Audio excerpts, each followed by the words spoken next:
Anda tentu mengenal Fudail bin Iyad bukan? Ya, dialah salah satu ulama besar Islam. Mendengar namanya saja, tentu sudah tidak asing lagi di telinga kita. Sebab, ia adalah seorang ulama yang terkenal dengan keilmuan dan sikap zuhudnya. Siapa sangka, bahwa ternyata dulunya Fudail bin Iyad adalah seorang perampok yang sangat ditakuti. Sungguh, sangat jauh berbeda dengan kondisi sosialnya saat ini. Meski ia telah lama pergi meninggalkan kita, tetapi kisahnya begitu menyentuh relung hati. Bagaimana bisa?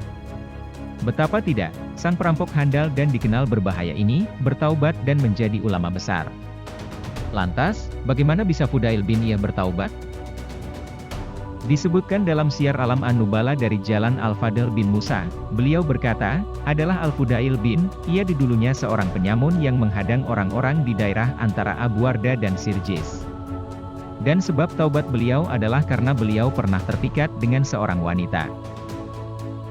Maka tatkala beliau tengah memanjat tembok guna melaksanakan hasratnya terhadap wanita tersebut, tiba-tiba saja beliau mendengar seseorang membaca ayat, belumkah datang waktunya bagi orang-orang yang beriman untuk tunduk hati mereka guna mengingat Allah serta tunduk kepada kebenaran yang telah turun kepada mereka.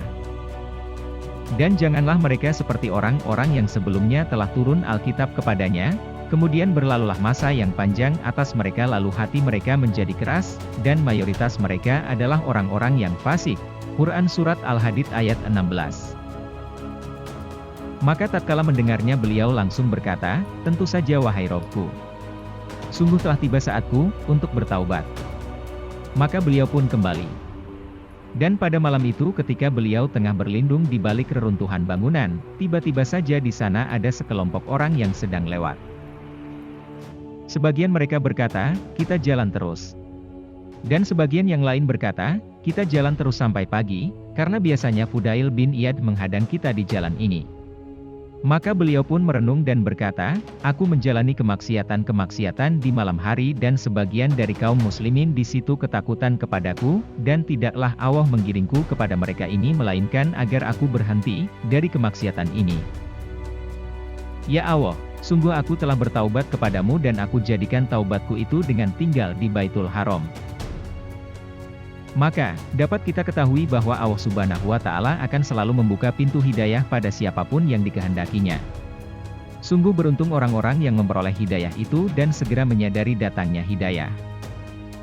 Termasuk yang dialami oleh Fudail bin Iyad.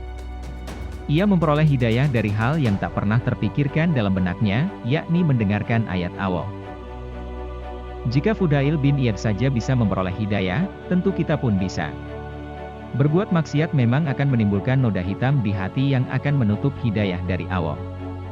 Tapi, terkadang, masih ada celah yang bisa membuat kita menerima datangnya hidayah. Dan tugas kita ialah menjaga celah itu dan terus berusaha agar bisa membersihkan segala noda di hati dengan mengingat Allah. Insya Allah, Allah akan bersihkan hati kita dari segala noda dosa.